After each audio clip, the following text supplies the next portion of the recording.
Hey, welcome to The Feast Life, where we empower you, the modern homeschool mom, to create a life and homeschool you love. I'm Julie Ross, the creator of the award-winning curriculum A Gentle Feast, a homeschool veteran of over 20 years, and a certified Christian life coach. Charlotte Mason said, life should be all living, not a mere tedious passing of time. So on this show, we seek to savor the feast of life. So go get your favorite beverage and pull up a chair. You're welcome at this table. Hey everyone, I want to talk to you today about why traditional goal setting doesn't work. As the new year approaches, we tend to set goals for ourselves, New Year's resolutions, those kind of things. And oftentimes that might motivate us and give us some direction for a couple weeks, but most people don't actually ever achieve those goals or meet their New Year's resolutions. And by February, they've moved on and completely forgot about them. So in order to see lasting change, in order to see the growth and the things that we want to accomplish in our life actually come to fruition, we have to set our goals differently. So today I want to talk about why traditional goal setting often fails. If you're not familiar with me, my name is Julie Ross. I'm the CEO of A Gentle Feast, a Charlotte Mason homeschool curriculum. I also have my own podcast. I'm a keynote speaker for several homeschool conventions. I'm a single mom of 5 kids, and I do a lot. And people often ask me, like, how do you do all these things? And one of the secrets has been setting goals and being very intentional about the direction and the actions that I want to take in my life. I've been teaching goal setting classes for the past 8 years, just because I think it's so powerful and this process is so important. I also am a certified Christian life coach, and I've seen the power of coaching and changing our thoughts and our mindset and how that can make it so much easier to reach the goals and ambitions that we have. So I want to combine those 2 areas, goal setting and coaching, and kind of give you some just 3 simple practical strategies here. So let's talk about why traditional goal setting often fails. The first reason is because we lack vision. If you don't know where you're going, how do you expect to get there, right?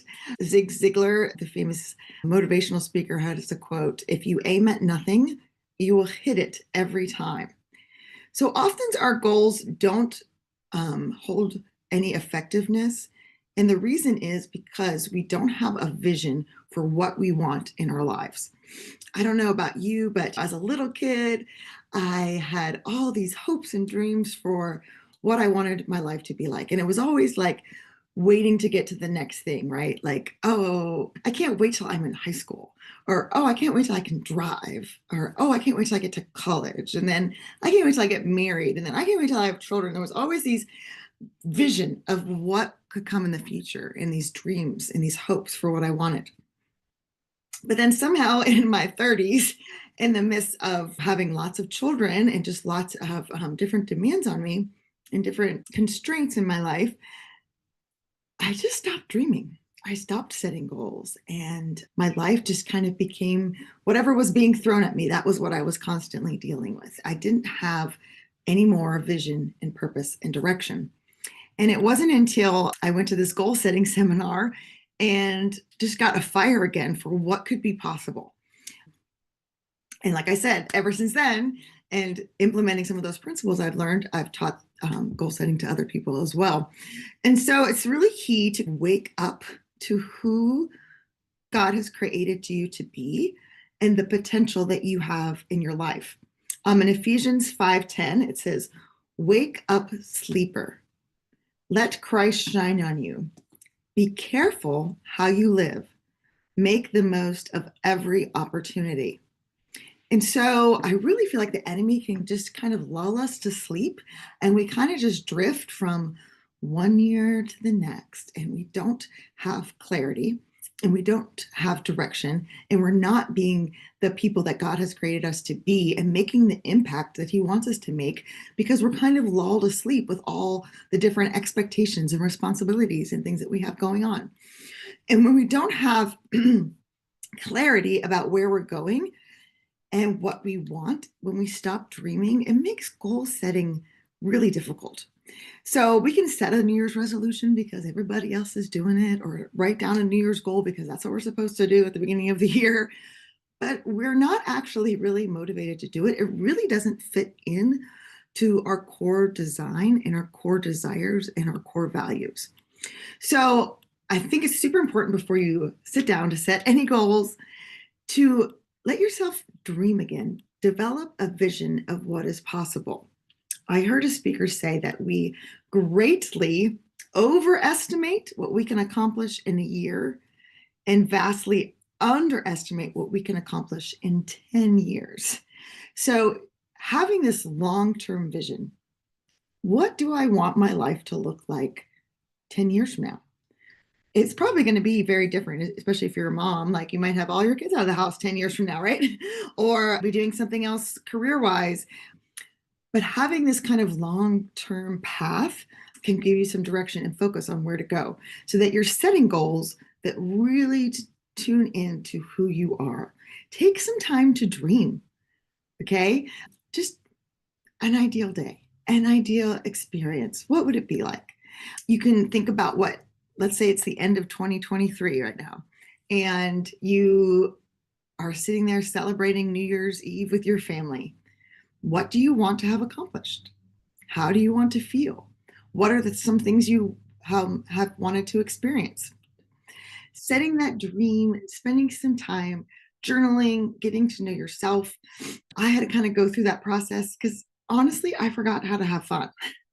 At some point, I just forgot like what I actually like to do. My counselor encouraged me to list 10 things that I liked to do or wanted to learn to do. Maybe some things that I had liked to do as a child that I didn't do anymore.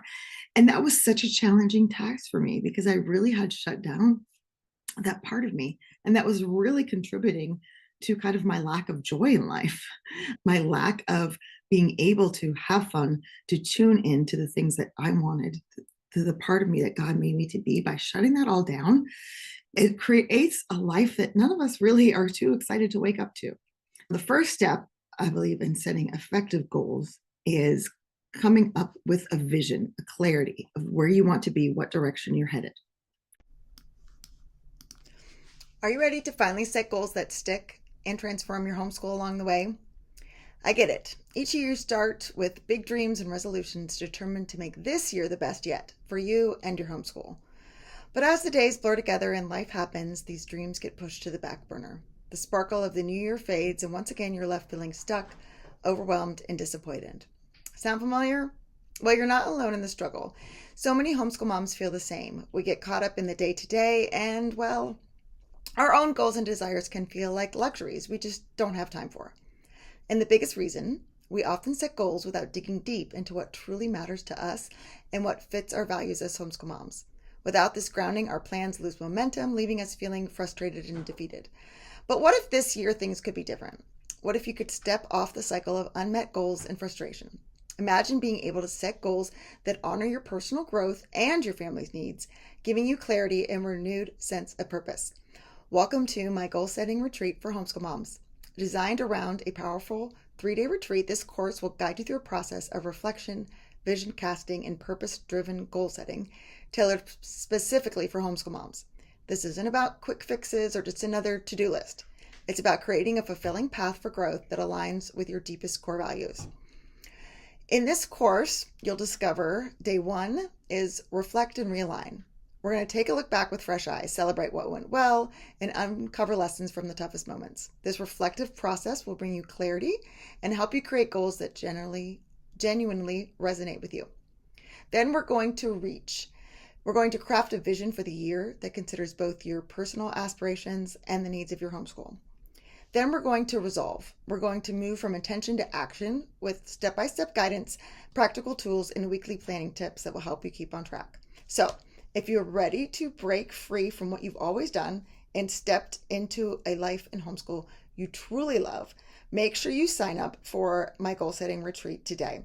Go to thefeastlife.me/goals. Again, that's thefeastlife.me/goals, and I hope to see you inside the goal setting retreat.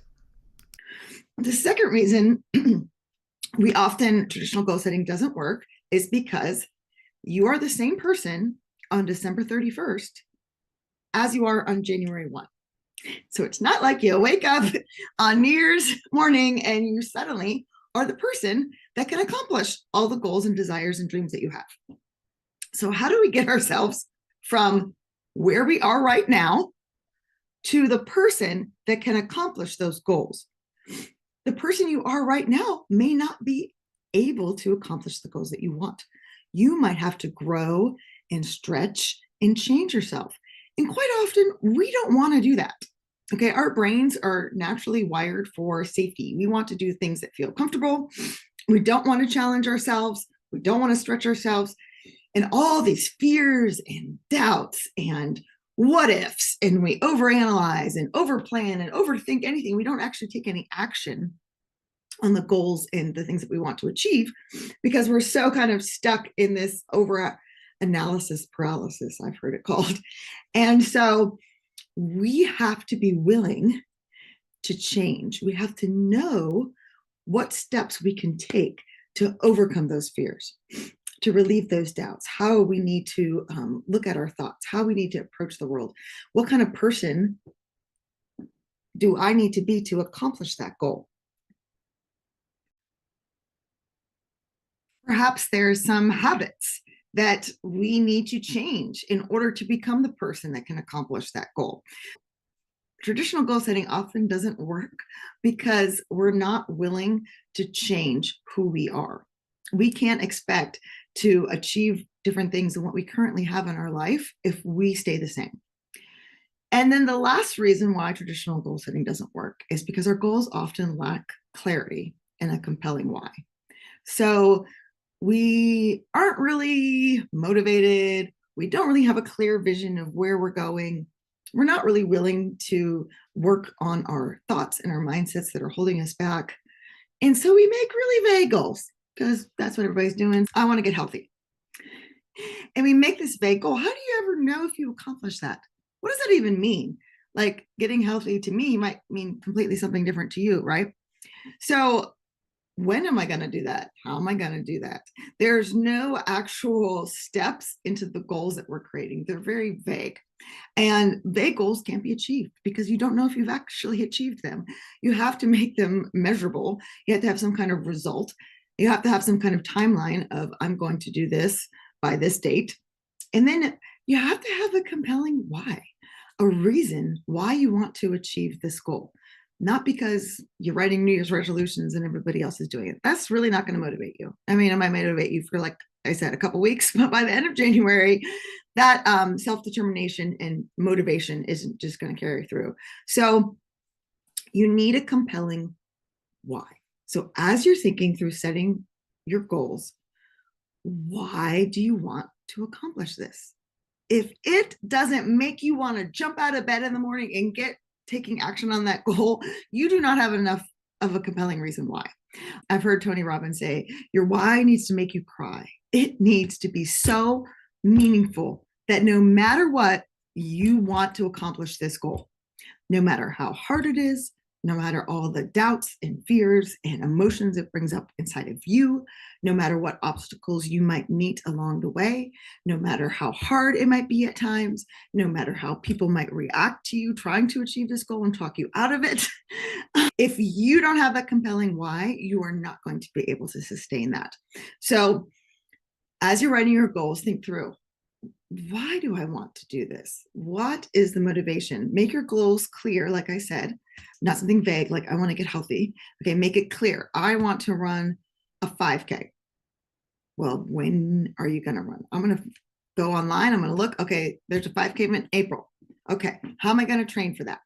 What do I might need? I might need some new running shoes. I might need to find some friends who already are running and ask them to maybe run with me sometimes or help me come up with a training plan or ask them questions. Get really clear on what some steps are that you can take. Don't try to, like I said, overanalyze it too much and get stuck in the planning that you never actually take action. But make the goal very specific and very clear, and then have a compelling why. Well, why do you want to run a 5K? I don't know. It sounds like a good thing to do. Okay, that's not going to motivate you at 7 o'clock on a Saturday morning to get up and run when it's 29 degrees outside. So you need to have a compelling reason. I want to be in good enough shape that I can play with my kids.